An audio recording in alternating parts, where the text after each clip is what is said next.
Cine s-a trezit? Cine s-a trezit? Hei, tu! Ce faci? Ce faci supărată-l, mami? Așa veselă te trezește mami mereu?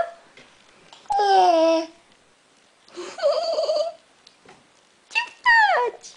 Iubirea mea! Ești veselă tu, gata? Te-a lăsat mami cu cracii goi? Așa te-a lăsat mami asta ta?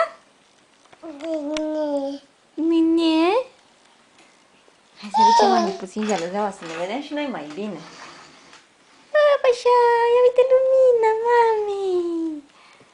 Hai să păpăm repede, să ieșim afară. Da? Te-a făcut mami zubică cu găluște.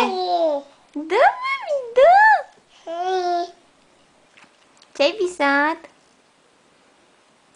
Ai visat și tu vreun băiețel, mami? Tiu, miga. Aoleu, aoleu. Te pune mami și pe tine pe o lită?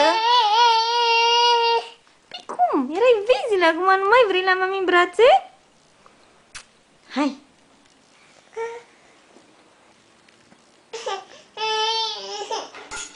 Hai, te trage aici un zâmbet la mami. Hai, Timumica.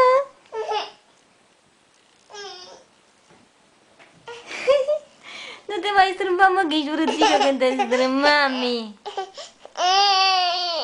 Ce sete, nu? Și vomică. Haide, haide să mâncăm, da? Ieșim în parc.